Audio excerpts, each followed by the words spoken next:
नमस्कार, हरियाणा डायरी देख रहे हैं आप और मैं हूं आपके साथ पुनीता सिंह। मनोहर सरकार सड़क सुरक्षा सुनिश्चित करने और दुर्घटनाओं पर रोक लगाने के लिए प्रयासरत है। सीएम ने करनाल में बने ड्राइविंग प्रशिक्षण एवं शोध संस्थान की बड़ी सौगात दी है। ये स्पेशल रिपोर्ट दिखाते हैं।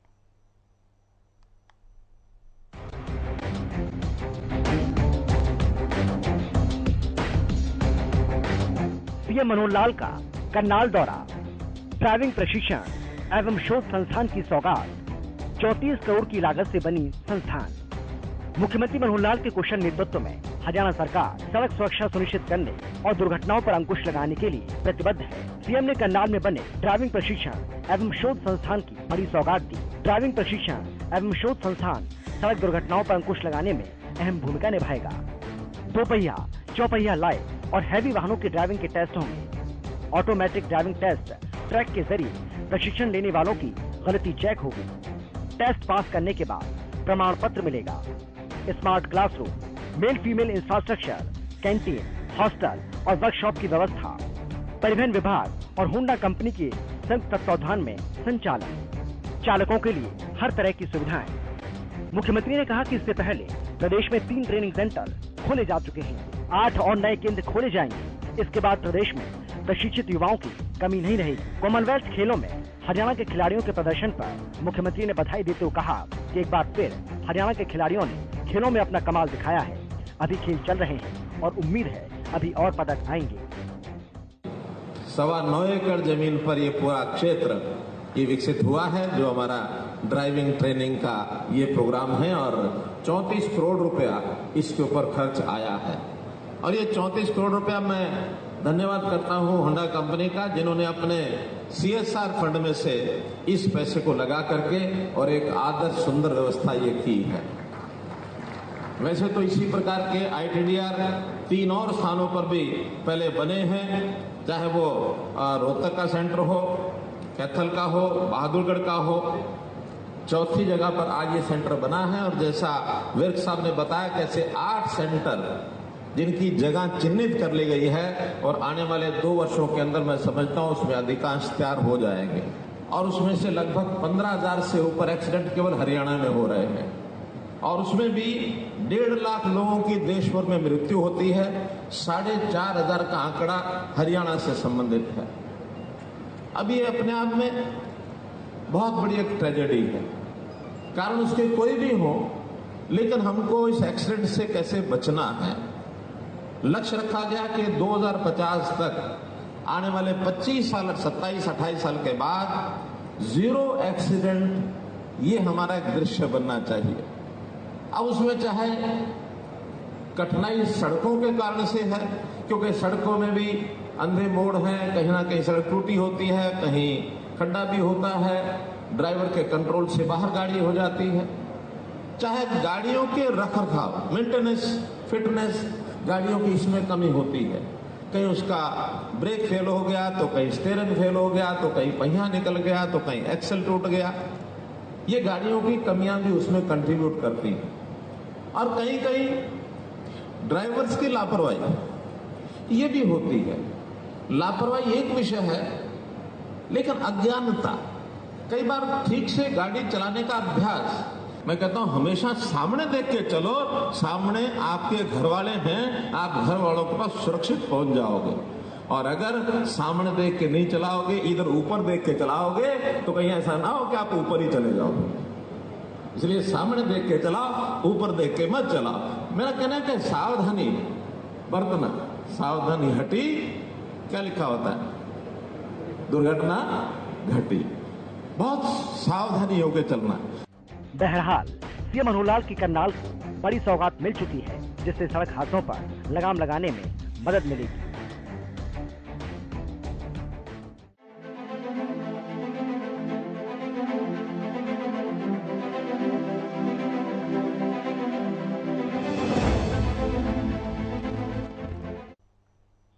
हरियाणा के मुख्यमंत्री मनोहर लाल ने करनाल दौरे के दौरान कई विकास परियोजना का तोहफा दिया। कौन कौन सी है वो विकास परियोजनाएं, जानने के लिए रिपोर्ट दिखाते हैं।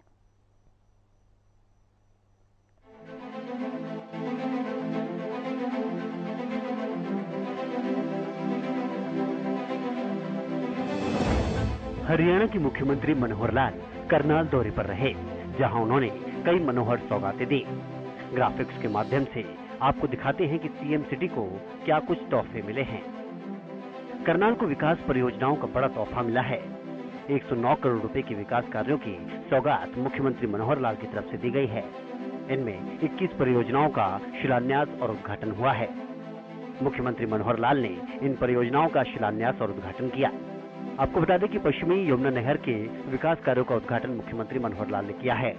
स्मार्ट सिटी मिशन के तहत 7 करोड़ रुपए की लागत आएगी और साथ ही नहर किनारे साइकिल ट्रैक, आउटडोर जिम और वॉकिंग की सुविधा भी होगी। इसके अलावा राजकीय महाविद्यालय के बहुउद्देशीय हॉल का भी उद्घाटन मुख्यमंत्री मनोहर लाल ने किया। साथ ही गुरु पराशर तीर्थ में कई विकास कार्यों का उद्घाटन किया गया है। इसके अलावा महर्षि वेद व्यास तीर्थ के नवीनीकरण कार्यों का भी उद्घाटन मुख्यमंत्री मनोहर लाल ने किया। साथ ही तरावड़ी बस अड्डे का भी उद्घाटन मुख्यमंत्री मनोहर लाल ने किया। इसके अलावा घरौंडा फुरलक रोड को 4 मार्गी, चौड़ा और सुदृढ़ बनाया जाएगा। बिजली विभाग की 5 परियोजनाओं का उद्घाटन भी मुख्यमंत्री मनोहर लाल ने किया।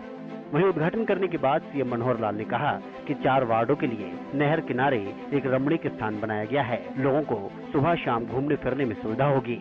48 कोस की परिक्रमा के क्षेत्र को मोक्ष भूमि के नाम से भी जाना जाता है। यहाँ आसपास के सभी क्षेत्रों को हम विकसित कर रहे हैं। 164 स्थानों पर हर तरीके के विकास कार्यों को करवाया जा रहा है। बिजली विभाग की 5 परियोजनाओं का उद्घाटन भी किया गया है। सभी 6,500 गाँव में 24 घंटे बिजली देने का हमारा संकल्प है। अच्छी बात यह है कि आज ये WJC और ये जो नरवाना लिंक नहर है, इसके बीच का जो स्थान आपको पता ही है कि बहुत उबड़ खाबड़ था और बहुत यहाँ झाड़ियाँ सी बनी हुई थी और हमेशा कोई ना कोई खतरे भी बने रहते थे कि यहाँ पर किसी प्रकार के जानवर ना आ जाएं या कोई किसी प्रकार की कोई गलत हरकत करने वाले कोई लोग यहाँ घूम ना जाएं। तो इसको साफ करके और अब ये आसपास के जो 4 वार्ड हैं, इनके जो लोग हैं, कम से कम चारों वार्डों की कुछ भी नहीं होगी तो 1 लाख आबादी ज़रूर होगी, नहीं तो 80,000 होगी। इतने लोगों के आने जाने के लिए यहाँ सायंकाल सुबह 2 नहरों के बीच में एक रमणीक स्थान ये बनेगा, उनको एक लाभ होगा और बच्चे महिलाएं सब यहाँ आ जाके घूमना फिरना कर सकते हैं। ये सब खिलाड़ियों को हम जो उनके मेडल के हिसाब से पहले से हमारी पॉलिसी है, सबसे ज़्यादा इनाम हरियाणा की ओर से ही दिए जाते हैं, चाहे कोई और स्टेट हो, चाहे कोई दुनिया के देश हो। सब देश और सब स्टेटों से ज़्यादा हरियाणा के इनाम हैं। जो भी गोल्ड मेडल लेके आ रहे हैं, ब्रॉन्ज के लेके आ रहे हैं, सिल्वर के लेके आ रहे हैं, सबको इनाम मिलेंगे। और हमने तो बल्कि जो 4थे स्थान पर आते हैं उनके लिए इनामों की घोषणा की है और इन सबको जो मेडल लेकर के आते हैं उनको यथा योग्य जैसा जिन पॉलिसी है उसके हिसाब से उनको नौकरियाँ मिलेंगी। हमारी ये आस्था है, हमारा ये एक प्रकार का, मैं कहना चाहिए कि कोई इसमें राजनीति नहीं करते हैं। हम तो इस समाज के लिए जो श्रद्धा स्थान है, जो तीर्थ स्थान है, उनका विकास कैसे किया जाए। हमारे यहाँ तो ये छोटे छोटे स्थान हैं, बड़े बड़े स्थानों को भी हमने और जो है उनको एक अच्छा एक रूप में विकसित करने के लिए काम किया है। तो इसलिए इन सारे कामों को लगातार हम जारी रखेंगे। प्रदेश की मनोहर सरकार की तरफ से चौतरफा विकास किया जा रहा है और साथ ही समय समय पर मुख्यमंत्री मनोहर लाल की तरफ से प्रदेशवासियों पर सौगातों की बरसात होती रहती है।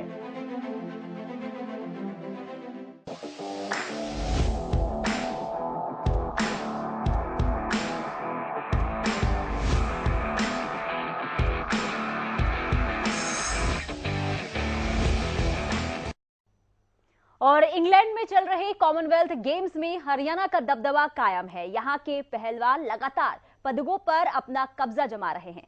बजरंग पुनिया, साक्षी मलिक, दीपक पुनिया, सुधीर ने गोल्ड मेडल अपने नाम किया है, जिसके बाद सीएम मनोहर लाल ने भी हर एक खिलाड़ी को ट्वीट कर बधाई दी है।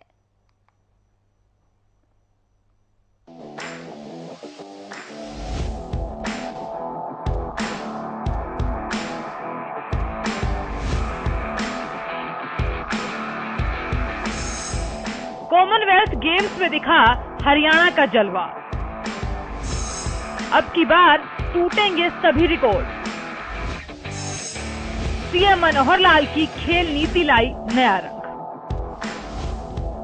इंग्लैंड में चल रहे कॉमनवेल्थ गेम्स में हरियाणा का दबदबा कायम है। यहां के पहलवान लगातार पदकों पर अपना कब्जा जमा रहे हैं। बता दें कि रेसलिंग में बजरंग पूनिया, साक्षी मलिक और दीपक पूनिया और पैरा पावर लिफ्टिंग में सोनीपत के लाठगांव के सुधीर ने गोल्ड जीता है।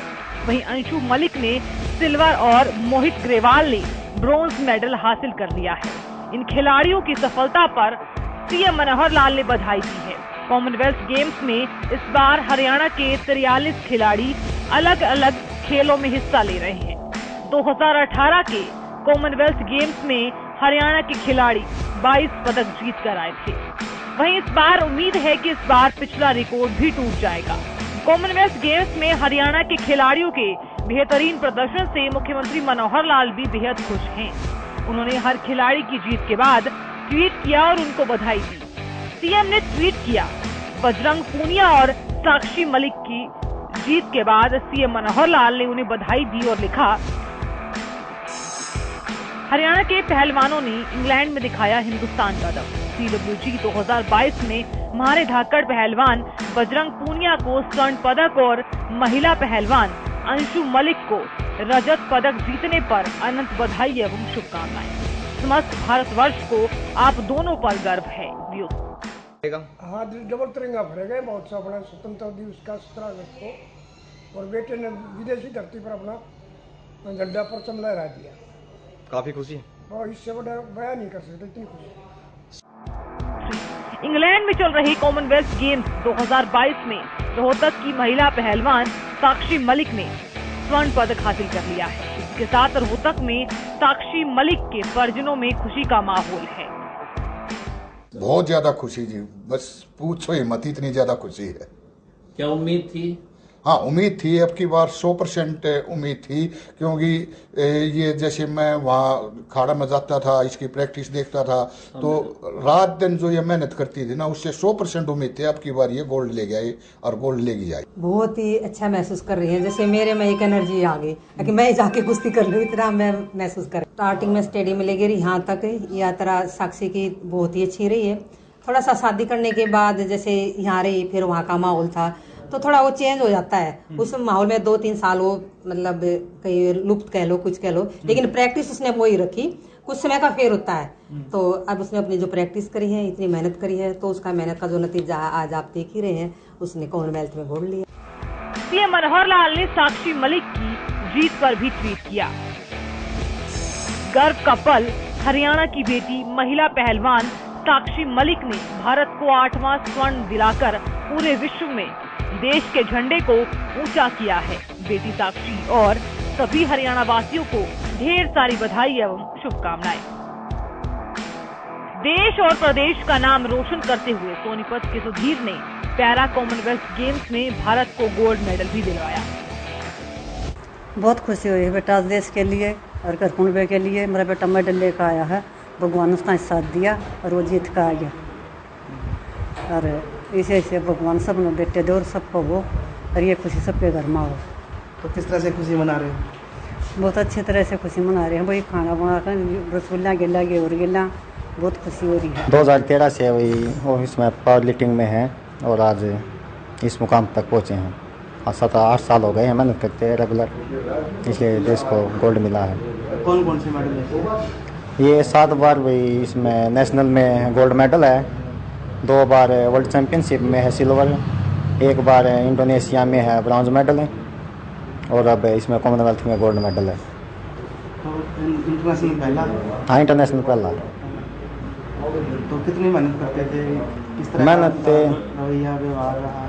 बहुत ही अच्छा व्यवहार है, और अपना दोनों टाइम मेहनत करते थे, 3-3, 4-4 घंटे मेहनत करते थे, दोनों टाइम 5-6 घंटे लगातार मेहनत करते थे। मेरा बेटा 2 साल का था जब इंजेक्शन के कारण दिव्यांगांत हो गया था, लेकिन उसने हार नहीं मानी और संघर्ष जारी रखा, और आज इस मुकाम पे पहुंच गया कि दूसरे देश में भी तिरंगा झंडा गाड़ दिया है। बड़ी खुशी हो रही है, उसने देश का नाम रोशन किया, गांव का किया, जिले का किया। इससे ज़्यादा और क्या खुशी हो सकती है। एक बेटा पैर से विकलांग होते हुए भी आज गोल्ड मेडल लाया है, तो हमें उन पर बहुत ज़्यादा गर्व है। कब से मेहनत कर रहा है? कितनी मेहनत कर रहा है? ये जी वैसे तो बचपन से मेहनत कर रहा है, लेकिन इसने 2013 से मतलब लगातार मेहनत शुरू की है। लगातार जिम जाता रहा है, 3 घंटे 4 घंटे सुबह, 3-4 घंटे शाम को। इसने एक भी मौका ऐसा नहीं छोड़ा जिसमें पार्टिसिपेट ना किया हो, और हर बार सिल्वर हो या ब्राउन हो, और अब की बार तो बेटे ने कमाल ही कर दिया, गोल्ड झोली में डाल दी। मुख्यमंत्री मनोहर लाल ने हरियाणा के पैरा एथलीट सुधीर को गोल्ड मेडल जीतने पर बधाई दी है। सीएम ने ट्वीट कर लिखा, जीवन में चुनौतियां कितनी भी हो, हौसला बुलंद हो तो हर मुकाम को हासिल किया जा सकता है। CWG 2022 की पैरा पावर लिफ्टिंग प्रतिस्पर्धा में हरियाणा के बेटे सुधीर ने स्वर्ण पदक जीतकर देश का नाम इतिहास के स्वर्णिम पन्नों में दर्ज करवाया। इस ऐतिहासिक विजय पर अनंत शुभकामनाएं। कॉमनवेल्थ खेलों में कुश्ती के 86 किलोग्राम भार वर्ग में हरियाणा के झज्जर जिले के खिलाड़ी दीपक पूनिया ने स्वर्ण पदक हासिल कर देश का नाम रोशन किया। दीपक की जीत ने न सिर्फ उनके गांव बल्कि पूरे देश में जश्न का माहौल है।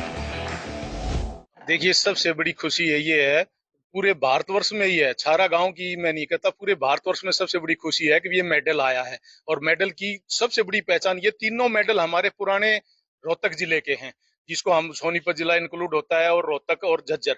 तो सबसे बड़ी बात ये प्रेरणा है, खासकर जो बच्चे राह भटक जाते हैं, नशे की तरफ चले जाते हैं और कोई दूर, भाई अच्छी मेहनत करो, चाहे शिक्षा में हो, चाहे कुश्ती में हो, चाहे भाई आप किसी चीज में मेहनत करोगे, शिक्षा आपको हर एक चीज मिलेगी। सरकार भी अच्छा दे रही है, अच्छी सुविधाएं दे रही है, कोचेज अच्छे मिल रहे हैं। आज के दिन अच्छा मेहनत करने वाला बच्चा हो तो मुकाम पे पहुंच सकता है। इसी को दीपक को ही ले लीजिए, एक साधारण परिवार से है, बिल्कुल गरीब परिवार से। इनके पिताजी दूध का काम करते थे, दूधिया जिसको हम बोलते हैं ग्रामीण परिवेश में, उसका काम करके आज बेटे को उस ओलंपिक तक पहुंचाया है। तो ये सबसे बड़ी उपलब्धि है। उस मेहनत और कड़ी लगन और उनके कोच साहिबान का, उनके परिवार का एक शिक्षा मिलती है हमें। सबसे बड़ा हमारे गांव के लिए तो ये प्रेरणा का स्रोत। मुख्यमंत्री मनोहर लाल ने दीपक पूनिया की जीत पर ट्वीट कर लिखा कि कुश्ती में एक ही दिन में भारत के लिए तीसरा स्वर्ण पदक जीतकर हरियाणा के धाकड़ पहलवानों ने एक बार फिर साबित कर दिया कि हमारे पहलवानों का डंका पूरे विश्व में बजता है। पाकिस्तानी पहलवान को पटखनी देकर गोल्ड मेडल जीतने पर बेटे दीपक पूनिया को बधाई। भारतीय पहलवान मोहित ग्रेवाल ने 125 किलोग्राम फ्री स्टाइल में ब्रॉन्ज मेडल जीता। सीएम ने ट्वीट कर लिखा,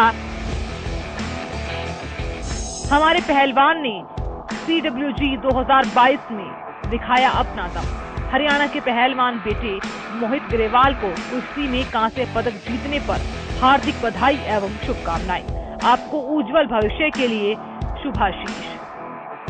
खेल के क्षेत्र में हरियाणा का प्रदर्शन बेमिसाल रहा। हर खेल में यहाँ के खिलाड़ी कमाल कर रहे हैं। इसका श्रेय मुख्यमंत्री मनोहर लाल के नेतृत्व में प्रदेश सरकार की तरफ से खिलाड़ियों के लिए बनाई बेहतरीन खेल नीति को जाता है। सरकार ने खिलाड़ियों को तराशने के लिए स्कूल स्तर से ही उन्हें प्रोत्साहन देने के लिए कई योजना शुरू की है। इसी का परिणाम है कि प्रदेश के खिलाड़ी अंतर्राष्ट्रीय स्पर्धाओं में पदक जीतकर प्रदेश का नाम रोशन कर रहे। प्रधानमंत्री मोदी भी हरियाणा के खिलाड़ियों की जमकर तारीफ कर चुके हैं। प्रदेश में विकसित हो रही खेल संस्कृति एवं खेलों के आधुनिक इंफ्रास्ट्रक्चर के दृष्टिगत ही खेलो इंडिया की मेजबानी पहली बार हरियाणा को मिली। प्रदेश में खेल प्रतिभाओं को प्रोत्साहन देने के लिए स्कूल स्तर पर ही खेल प्रतियोगिताओं का आयोजन कराया जाता है। खेलों में प्रोत्साहन देने के लिए खेल कैलेंडर तैयार किया जाता है और उसके अनुसार साल भर सब जूनियर, जूनियर और सीनियर स्तर पर प्रतियोगिताओं का आयोजन किया जाता है। एक समय था जब खेल को करियर के लिहाज से अच्छा नहीं माना जाता था। एक कहावत भी प्रचलित थी, खेलोगे कूदोगे होगे खराब, पढ़ोगे लिखोगे बनोगे नवाब। वर्तमान सरकार ने कहावत को बदलने का काम किया है। खेल और खिलाड़ियों को दिए जा रहे प्रोत्साहन की बदौलत अब खेल मात्र खेल तक ही नहीं सीमित ना होकर उज्जवल भविष्य की गारंटी बन गया है। हरियाणा में सदैव ही खेल प्रतिभाओं की भरमार रही। जरूरत केवल इन प्रतिभाओं को निखारने के लिए खेल सुविधाएं और अवसर प्रदान करने की है। राज्य सरकार ने इस बात को समझते हुए खिलाड़ियों को अनेक सुविधाएं और प्रोत्साहन देने का काम किया। इससे हरियाणा में एक नई खेल संस्कृति का जन्म हुआ, जिसके लिए सीएम मनोहर लाल को श्रेय दिया जाता है।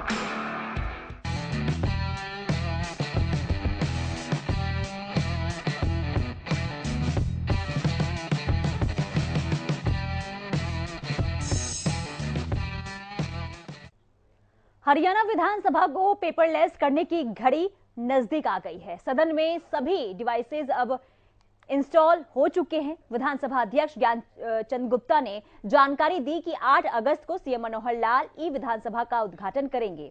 इसे लेकर आपको ये स्पेशल रिपोर्ट दिखाते हैं।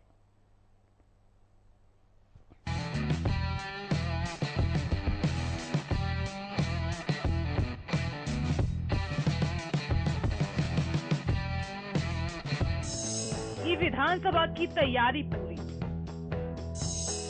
सीएम मनोहर लाल करेंगे उद्घाटन। हर साल बचेंगे 5.60 करोड़ रुपए। हरियाणा विधानसभा को पेपरलेस करने की घड़ी नजदीक आ गई है। सदन में सभी डिवाइसेस इंस्टॉल हो चुके हैं। नेशनल ई विधान एप्लीकेशन हरियाणा के डेटा के साथ अपडेट कर दी गई है। विधानसभा अध्यक्ष ज्ञानचंद गुप्ता अपनी टीम के साथ दिन रात एक कर इस परियोजना के क्रियान्वयन में जुटे हुए हैं। पिछले साल 25 फरवरी से शुरू हुई ये कोशिश 17 महीने 12 दिन में सिरे चढ़ रहे हैं। अब सिर्फ इंतजार है उद्घाटन सत्र का। ये सत्र 8 अगस्त को अभ्यास सत्र से ठीक पहले सुबह 11 बजे होगा। मुख्यमंत्री मनोहर लाल टैब पर टैप कर ई विधानसभा का श्री गणेश करेंगे। इसके लिए विधानसभा अध्यक्ष ज्ञानचंद गुप्ता ने सभी मंत्रियों, विधायकों और अफसरों को निमंत्रण भेजा है। विधानसभा को पेपरलेस करने के लिए विधानसभा अध्यक्ष ज्ञानचंद गुप्ता पिछले 1 साल से अथक प्रयास कर रहे हैं। ऐसे सिरे चढ़ी ई विधानसभा की तैयारी। हरियाणा विधानसभा के डिजिटलाइजेशन के लिए 8.53 करोड़ रुपए की परियोजना मंजूर। 25 फरवरी 2021 को त्रिपक्षीय MOU साइन किया था। 23 दिसंबर को 2021 को हरियाणा विधानसभा की DPR को अप्रूवल मिली। 25 जनवरी 2022 को इस परियोजना के लिए पहली किश्त मिली। 2 फरवरी को नेवा सेवा केंद्र का शुभारंभ किया। 9 और 10 फरवरी को इस नेवा सेवा केंद्र में प्रशिक्षण कार्यशाला का आयोजन। 2 मार्च को इस परियोजना की दूसरी किश्त मिली। 21 और 22 जुलाई को पंचकुला में नेशनल ई विधान एप्लीकेशन के 2 दिवसीय ओरिएंटेशन प्रोग्राम का आयोजन। प्रशिक्षण के पहले दिन विधायकों और दूसरे दिन नोडल अधिकारियों को प्रशिक्षण दिया। विधानसभा अध्यक्ष ज्ञानचंद गुप्ता ने ई विधानसभा को लेकर प्रेस कॉन्फ्रेंस को संबोधित किया। को लेकर के हमने लगभग 2 महीने पहले विधानसभा परिसर के अंदर ही ई सेवा केंद्र की शुरुआत की थी। उसके पश्चात 2 दिवसीय प्रशिक्षण शिविर मिनिस्ट्री ऑफ पार्लियामेंट्री अफेयर्स की टीम ने आकर के दिया था और उसके पश्चात लगातार, चाहे वो हमारे विधायक हैं, चाहे हमारे नोडल ऑफिसर हैं, चाहे विधानसभा के कर्मचारी अधिकारी हैं, निरंतर विधानसभा के अंदर किस प्रकार से ई विधानसभा हो उसके लिए वो ट्रेनिंग करते रहे। अभी 8 तारीख को ही हमारे मुख्यमंत्री आदरणीय मनोहर लाल जी इस ई विधानसभा की शुरुआत करेंगे। उसके तुरंत पश्चात एक मॉक सेशन जो है ई विधानसभा का, वो हमारे विधायकों के साथ मॉक सेशन होगा और एक पूरी विधानसभा की कार्रवाई कैसे चलनी चाहिए उसके लिए जो हमारे ट्रेनर भी हैं, जो हमारे IT की टीम है, वो भी उनके साथ खड़ी होकर के उनको हेल्प करेगी। और उसके लगभग 1 घंटे के पश्चात 2 बजे हमारा जो विधानसभा का सत्र है वो शुरू होगा। हमारा प्रयास है कि जल्दी से जल्दी जो सभी विधायक हैं इस ई प्रणाली से कन्वर्सेंट हो जाएं। परियोजना से हरियाणा विधानसभा को सालाना करीब 5.60 करोड़ रुपए की बचत होगी। विधायकों के लिए उपयोगी तथ्य या फिर नियमावली समेत अन्य प्रकार की जानकारी डिजिटल माध्यम से प्राप्त हो सकेगी। सदन में बोलने वाले विधायकों का पूरा विवरण समय गणना के साथ बड़ी स्क्रीन पर प्रदर्शित होगा। इसके कार्य में पारदर्शिता भी बढ़ेगी। इस परियोजना से जनता को जनप्रतिनिधियों संपर्क सुगम और सहज हो सकेगा। इसी प्रकार जनप्रतिनिधियों की विधायी कामकाज में भूमिका प्रभावी बन सकेगी। आम नागरिक भी अपने काम की जानकारी सिंगल क्लिक से मिल सकेंगे। इसके साथ ही पर्यावरण संरक्षण की दिशा में भी ये परियोजना मील का पत्थर साबित। और इसी के साथ हरियाणा डायरी में आज के लिए फिलहाल इतना ही। देखते रहिए हरियाणा न्यूज।